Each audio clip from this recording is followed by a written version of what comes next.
In the event that something was to happen and let's just say big miners for whatever reason maybe pivoted to AI or something else that paid better. That is happening in a lot of circumstances right now. A lot of the biggest miners that space is kind of being taken over by AI HPC stuff. It just pays so much better right now. So Yeah, right. there's a lot of fusion of that happening. Large miners are more incentivized by the payout, right? In home mining, we don't tend to think of it that way. It's fun. It's like it's something you can tinker around with. It's something you can experiment with. The Bitax device to me is almost like a return to that kind of like more grassroots ethos, because it teaches people about mining.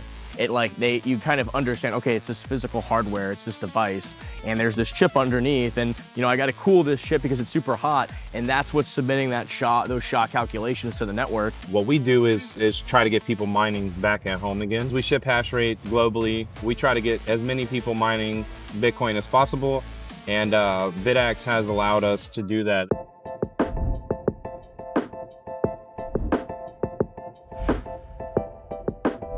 I'm here at Mining Disrupt 2025 here in Texas. I'm with Matt, that's a great name by the way, the CEO of Solo Satoshi. So what's going on, brother? Nothing much, man. Just hanging out, trying to make some good connections and meeting everyone. Always love to do it. What do you think of the conference so far? I think it's good. Smaller than Miami. But I was going to say the same thing. It's smaller, but a little bit more intimate. You get to talk to more people and have a more in-depth conversation. So absolutely, yeah. It's been a great turnout.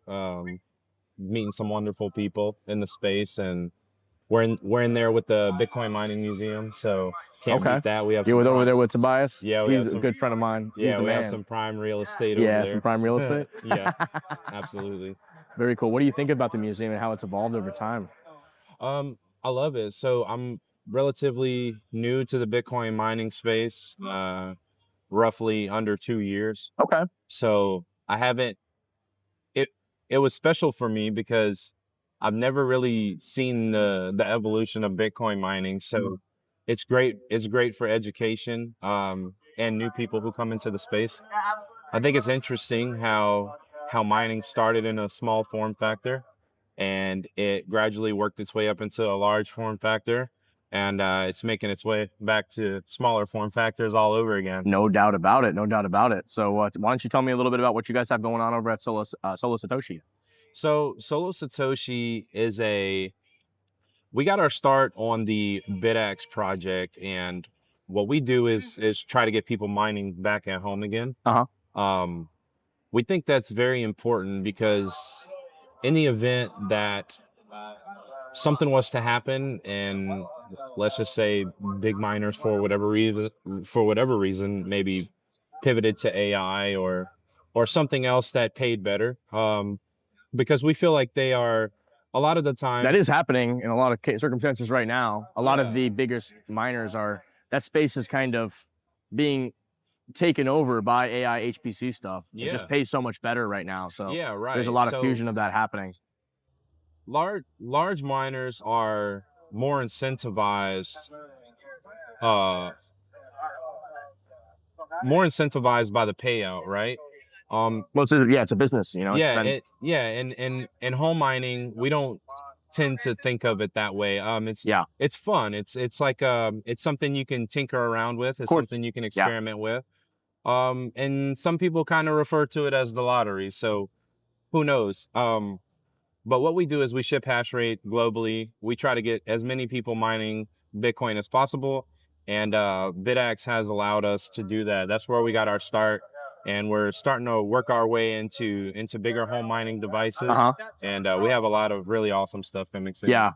It reminds me of the ethos. When I first started, Bitcoin had just gone to ASICs. So it was like, it was much harder if you're just an at-home miner to run an ASIC. Right. So I actually started mining Ethereum because it was like just launched and you could mine with GPUs. And like I went to Best Buy and was able to just buy GPUs. And the ethos of that has always been my favorite type of mining, which is GPU mining, because anybody can have a GPU and throw it at a network and throw some hash rate and just, kind of be, agnostic to the power element of like, oh, I have to make profit or whatever, but I can support this network and get some coin and participate in this network.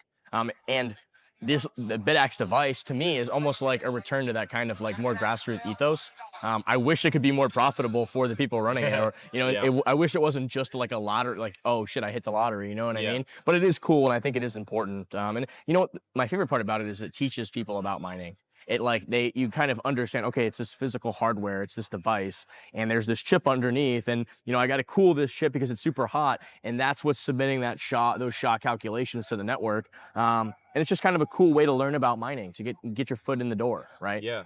Yeah, absolutely. Bitax is where I got my introduction into Bitcoin mining, and obviously we went crazily all in, and here we are. So I would definitely say it serves a purpose. Profitability wise, hey, it's Bitcoin mining's a tough business, right? No doubt, no doubt. You're always competing against the difficulty and whoever else wants to mine. So network hash rate will keep going up, and hopefully we find more use cases for miners in people's homes.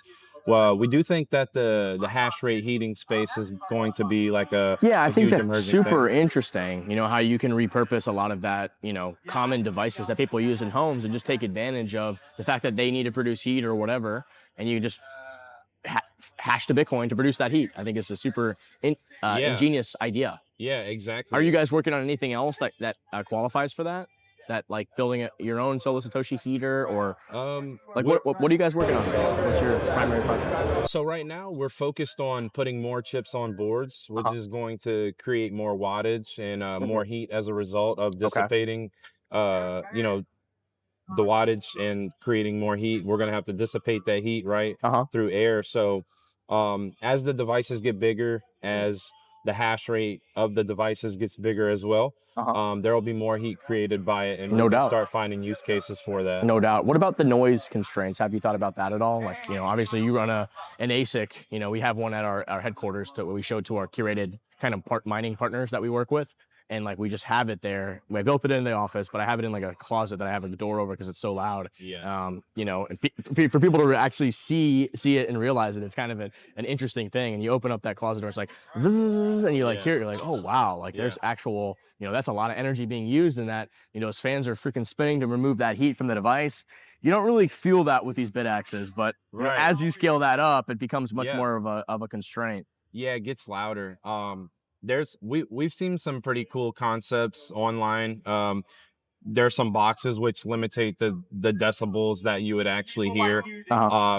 You're also able to locate ASICs in other areas and just sort of duct the heat into wherever you really want it to go. The cool thing is, in Bitcoin mining, someone's going to figure it out, right? There's a bunch of people chasing down this problem, and over time, there'll be the people who find the solutions. They'll offer the services, they'll monetize it, and next thing you know, it'll be super easy to heat your home with Bitcoin miners. Fascinating. Well, what a cool conference. What a great conversation. Matt, it's been a pleasure to meet you. It's been a pleasure to meet you as well. Thank you for having me. Hopefully we can chat soon. Maybe you can come on our Cypherpunk'd podcast and we can talk some more. Yeah, that would be awesome. Looking forward to it, bro. Yeah, thank you. Thank you.